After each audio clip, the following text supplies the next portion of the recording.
The Nebraska Cornhuskers continue to pick up players in the transfer portal, most recently picking up Wake Forest veteran receiver Jahmal Banks.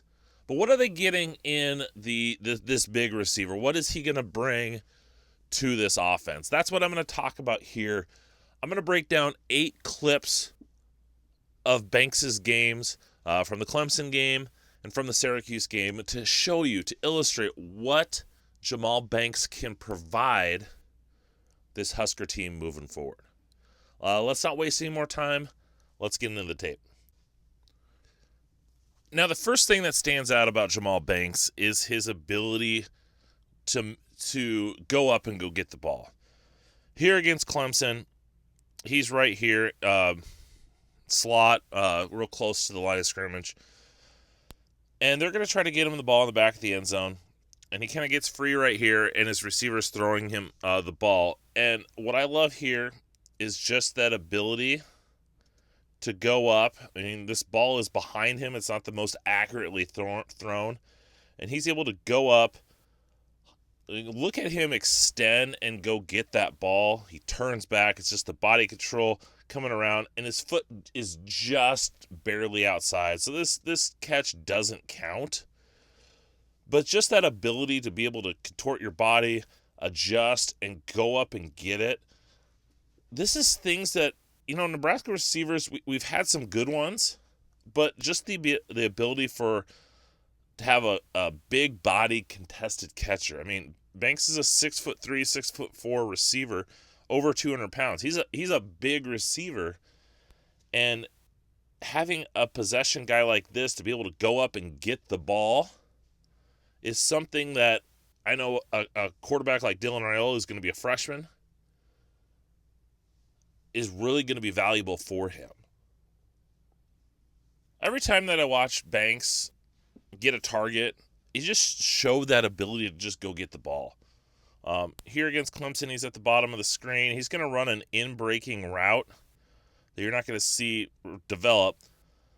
But as he's going, the ball's high, a little bit behind him again. Common thread in his games is the quarterback didn't get him the ball very accurately. And as he's running, he's just be able to go up, reach up, get that ball, leave his feet slightly to go get that ball. And it's just these little things of just showing that, like, hey, he's able to adjust to the ball. He's got good, strong hands. He's got a good catching radius. And he's able to make these catches. And I think plays like this where he's able to go over the middle of the field, adjust to that off-target throw, is going to help Nebraska out immensely in 2024.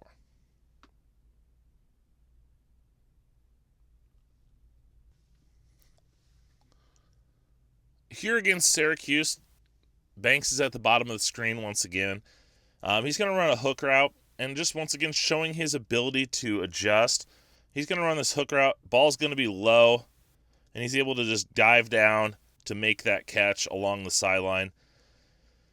Just that body control, the catching radius. Doesn't matter if the ball's high and he has to leap up to make the catch in the back of the end zone, or the ball's low and he's able to get down and make that catch and extend the drive. He didn't get the first down here, but just that ability. I don't care if the ball's high or if it's low.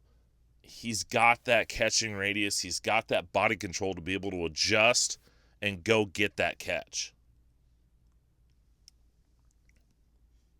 So not only can Jahmal Banks go up and make a catch or go down and make a catch, he can also make catches in traffic. Here against Clemson, he's at the bottom of the screen. He's going to run another hook route. Hook routes are pretty common for him, comeback routes.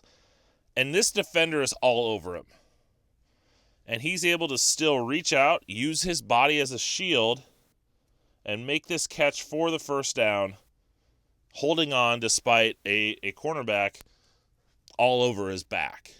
And he's not the quickest, he's not the most explosive receiver, but he understands how to use his size to shield off those defenders and then uses his length and his strong hands to be able to make these catches in traffic And in this case, extend the play, extend the drive.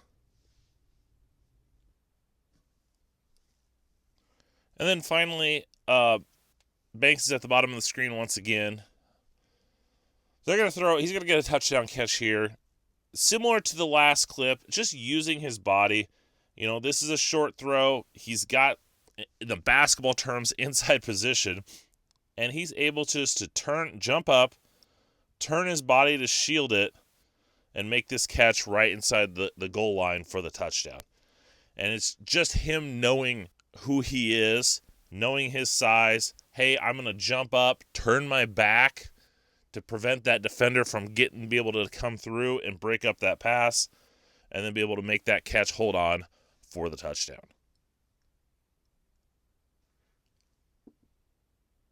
Now, if we move away from Jahmal Banks in his catching ability, let's look at how he is as a route runner. Now, you could probably see from those clips, he's not the most explosive. He's not going to get confused with Trey Palmer or some of the speedier receivers that Nebraska's had over the last couple of years. Banks is up here at the top of the screen, and he's going to run a hook route. We've seen on the couple catches, hook routes are very big for him. He's going to push at this receiver, at this cornerback, and he's going to push at him like he's going to go deep. In the clips, the games that I've watched of Banks, he does try to go deep. He's not a vertical threat. He's gotten open at times because he's been schemed open, but he's not going to beat you over the top with his speed and athleticism. But he's going to push like he's going to go deep, and he's able to just stop and turn back to be able to make this catch. Even though he doesn't have that speed, he's able to sell the route deep and just be able to stop. He doesn't sink those hips. He doesn't break back like an elite route runner, but he's able to slow down and stop enough to be able to come back, catch the ball before the sticks, and get close to a first down.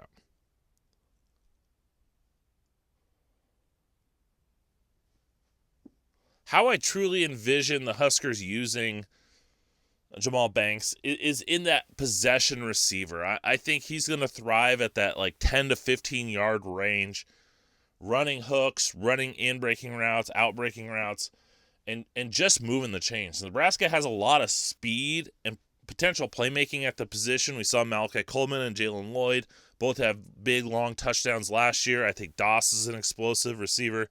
You got Isaiah Nayor, who I did a video on before, who has all the playmaking skills in the world. But they need a guy like Banks who can control the middle of the field, and that along with the Thomas Finoni. Here is a great clip of that. Banks is at the bottom of the screen. He's going to run basically an out type route. And at the initial snap, he's able to get inside leverage, make it look like, hey, maybe I'm going to break inside, maybe I'm going to go down the seam. And as he continues to work, he sees that the defender is playing that inside leverage, and he's able to just almost use like a little bit of a swim move, break out, and do it with enough quickness that he's able to get a little bit of separation. He doesn't get the pass thrown his way, but as we can see right here, he's open. If that quarterback wasn't getting pressure, he's got enough separation that ball could come out. It's a first down.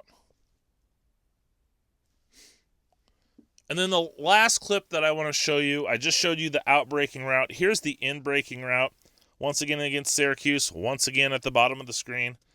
At the snap, he's going to go once again inside. This looks very similar to that last route. And that's key, I think, is making a lot of his routes look similar. He's able to go up, and then what I like about this, he's got the inside position, the inside leverage. He's able to just make that little cut just enough. If we see it real quick in slow-mo, he's able to make that just enough cut. You know, he extends the arm a little bit. He's not pushing off, but just creating a little space and just makes enough cut to get flat. And look at that. He's got just enough separation, good timing with the quarterback. He's able to fit it into that window for the first down. It's plays like this that I think Banks is going to thrive at. I don't think they're going to throw him quick screens. Maybe they are and just use his size on maybe some short yardage. But he's going to be controlling the middle of the field. He's going to be that intermediate, the in-breaking route here, the out-breaking route before, hooks. That's where he's going to thrive. He doesn't need to get a lot of separation because he has the size, the ability to, the strong hands. He can catch it in traffic. So he doesn't need to have a yard or two separation. If he has a half a yard, a quarter of a yard, and he's got leverage, he's in a position to win. There is a lot to like about Jahmal Banks as a new Husker. Now, if you were to go and just watch some clips and some tape of him, he's not going to blow you away. I mean, Isaiah Neyor just jumped off the screen. When we saw Trey Palmer or even Samori Toure, they just jumped off the screen. Banks didn't do that. And it took a little bit for me to kind of see and understand the nuances of his game. He's not explosive. He's not overly quick, but he's big. He's agile. He's got the ability to go up and make contested catches. And here's a guy that was highly coveted. Michigan really wanted him. Notre Dame wanted him. Those are teams that are competing to go to the college football playoff. And I think when Nebraska wanted Julian Fleming, and I think Julian Fleming would have been a tremendous addition to this team. But when Julian Fleming decided to go to Penn State, Banks was a next logical replacement. He's going to play that same type of role of being that possession guy, and you need that. You need your receiving core to have different players. We've got Isaiah Neyor, who could be that number one, a guy that's going to go vertical, that can win jump balls down the field. You got Malachi Coleman, another guy that's 6'5", could run fast. You got Jalen Lloyd, who you want to get the ball to him in space. Doss is a quick slot receiver. Now you got Jahmal Banks, who can be that possession guy. And I think with a freshman quarterback in Dylan Raiola, you need guys that could help him out. I mean, I think Raiola is going to be a good quarterback, but early in his time, he's going to need guys that can, bail him out. Oh, hey, I just need to get the ball up. Well, a guy like Banks here, you can just get the ball up to him, and chances are he's going to go get it. And that's a quarterback's best friend. And so if we look at our weapons right now, I think Nebraska's sitting pretty good. You got Thomas Fidone and Bo Richter at tight end. Carter Nelson as well.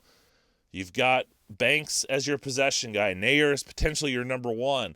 And you've got guys that produced last year as freshmen in Malachi Coleman, Doss, and Jalen Lloyd, plus some of the guys, I'm even forgetting Bullock.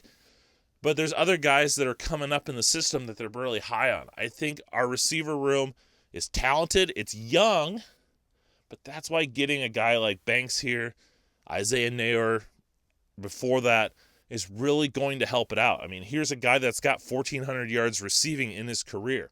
That's coveted by these schools. I think Wake Forest's scheme kind of held him back a little bit, that slow mesh scheme.